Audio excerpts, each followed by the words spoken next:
Tiba-tiba lampu menyala sekejap, kretak, dan Dira melihat mereka semua. Puluhan anak berdiri diam di tiap sudut ruangan. Beberapa duduk di bangku, sebagian memanjat dinding. Mata mereka kosong, tubuh mereka meleleh sebagian, hangus, tapi tetap utuh. Seolah dibakar, tapi tak hancur. "Kenapa kalian di sini?" tanya Dira, ketakutan. Anak-anak itu menjawab serempak, suaranya seperti gema dalam kepala. "Kami ditinggalkan. Mereka tutup lantai ini. Kami dikurung dalam api. Kami masih sekolah. Setiap hari. Selamanya." Tiba-tiba Aruna menatap Dira tajam. "Sekarang kau akan jadi guru kami." Dira berlari menuju pintu, tapi tangannya tak bisa meraih gagang. Udara menjadi lengket. Dinding seperti hidup, berdenyut. Tangga di luar kini tak ada. Dia terperangkap. Esok harinya, seorang petugas renovasi datang untuk memulai pekerjaan. Saat menyusuri lorong, ia menemukan buku lusuh terjatuh di lantai. Beda dengan yang lama, sampulnya ditulis dengan spidol merah. "Dira, petugas kebersihan, 2025. Ia membuka halaman pertama, lebih besar dari, "Aku naik ke lantai yang tak seharusnya ada. Aku melihat mereka, aku mendengar tawa dan tangis. Mereka belum selesai, lebih besar dari, dan sekarang, aku salah satu dari mereka." 3 hari setelah Dira menghilang, nama dan keberadaannya hilang dari sistem sekolah. Tidak ada yang mengingatnya, seolah ia tidak pernah bekerja di sana. Kecuali satu orang, Bayu, teknisi bangunan yang dijadwalkan datang setelah renovasi dimulai. Saat membersihkan gudang di lantai dasar, ia menemukan catatan harian Dira terselip di dalam ventilasi, penuh abu dan bau hangus. Di halaman terakhir, ada tulisan dengan spidol merah yang masih basah. Lebih besar dari, "Tangga hanya muncul bagi yang sudah membaca. Kalau kau menemukan ini, jangan naik. Lantai itu lapar." Bayu merasa tubuhnya dingin. Saat ia menutup buku itu, langkah kaki terdengar di atasnya. Tok, tok, tok. Dia mendongak. Atap ruangannya hanya 1 lantai. Tak ada yang seharusnya berada di atas. Tapi suara itu makin jelas. Tok, tok, tok. Dan kemudian, tertawa anak-anak. Tanda hubung, tanda hubung, tanda hubung. Bagian 5, kembali ke lantai 3. Bayu, dengan rasa penasaran yang tak tertahankan dan rasa bersalah karena tak menyelamatkan Dira saat hari terakhir mereka sempat bertemu, memutuskan menyelidiki. Di ujung lorong utara, di mana dinding biasanya tertutup rapat, kini terbuka sedikit, cukup untuk melihat tangga. Tangga yang tidak seharusnya ada. Di sana tergantung papan kayu rapuh bertuliskan, "Kelas 3B, absensi selamanya." Bayu membawa senter dan naik. Tangga terasa dingin, nafasnya membeku, dan setiap langkah yang ia ambil, lantai di bawahnya hilang. Seolah ia tidak bisa turun kembali. Ketika ia sampai di atas, pintu L3 terbuka sendiri. Di dalam ruangan, ia melihat Dira, berdiri di depan papan tulis, mengajar anak-anak berwajah hangus, duduk rapi, menatapnya. Tapi Dira kini berbeda, wajahnya pucat, matanya kosong. Suaranya datar. "Kamu datang tepat waktu, Pak Bayu. Kami butuh guru baru." Bayu mencoba kabur, tapi anak-anak berdiri serempak. Mata mereka membara, dan pintu menghilang. Di papan tulis, seseorang menulis perlahan. "Semakin banyak yang tahu, semakin besar kelas kami." Bayu kini terjebak. Ia duduk di bangku kosong paling belakang, napasnya memburu, dikelilingi oleh anak-anak hangus dan suara langkah kaki yang tiada henti berputar-putar di lantai yang tidak nyata. Dira berjalan menghampirinya, rambutnya kini kusut, wajahnya pucat, tapi masih ada jejak kesadaran dalam sorot matanya. "Masih ada jalan keluar, tapi hanya jika kau mendengarkan cerita mereka." Bayu bergumam, "Cerita siapa?"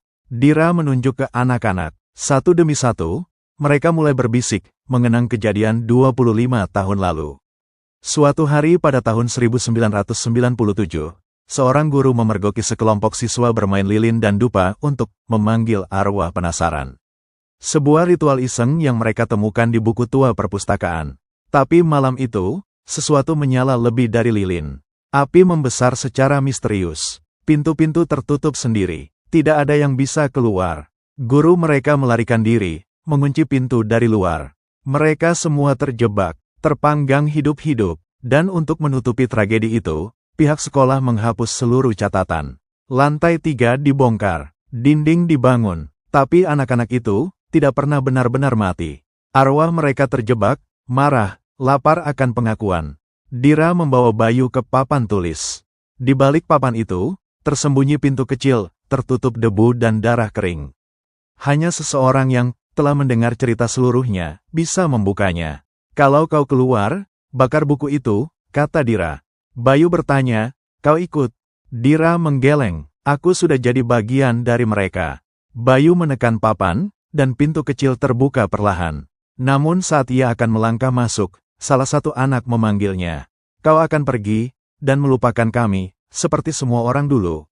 Bayu ragu. Dira menatapnya dan berkata, kalau kau benar-benar ingin menghentikan ini, jangan hanya keluar.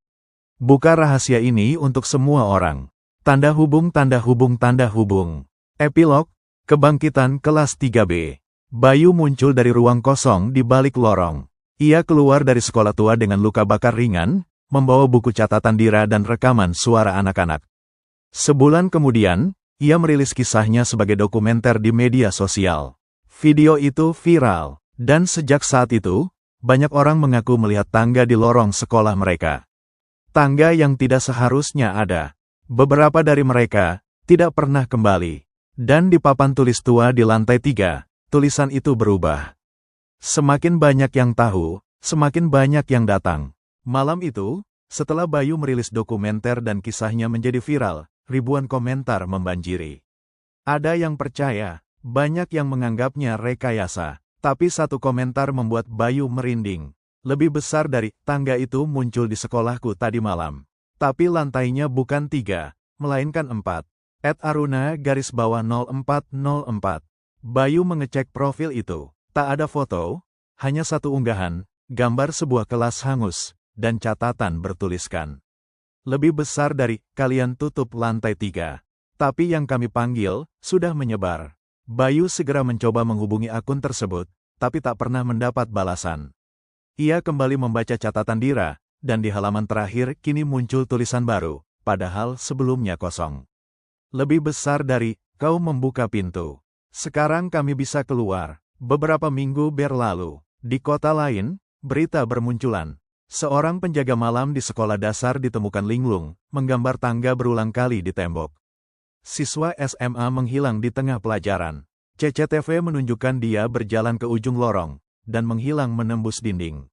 Seorang guru agama mendengar suara anak-anak bernyanyi lagu sekolah dari lantai yang tidak ada dalam denah bangunan.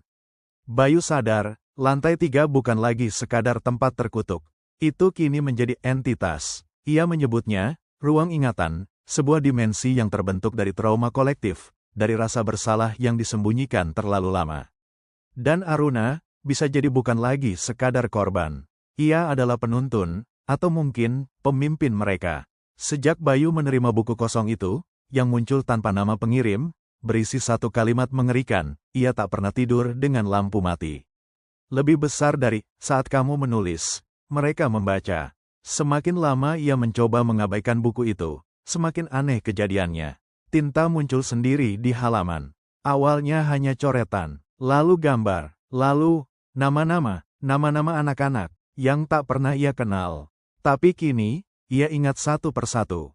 Setiap malam, suara langkah kaki terdengar di langit-langit rumahnya. Bayu tinggal di rumah satu lantai. Suatu malam, ia memberanikan diri membuka buku itu dan menulis satu kalimat. Lebih besar dari, siapa kalian sebenarnya? Tinta langsung merespons. Lebih besar dari, kami adalah kenangan yang dibuang. Kami adalah suara yang tidak didengar. Kami sedang menyusun kembali ruang kami.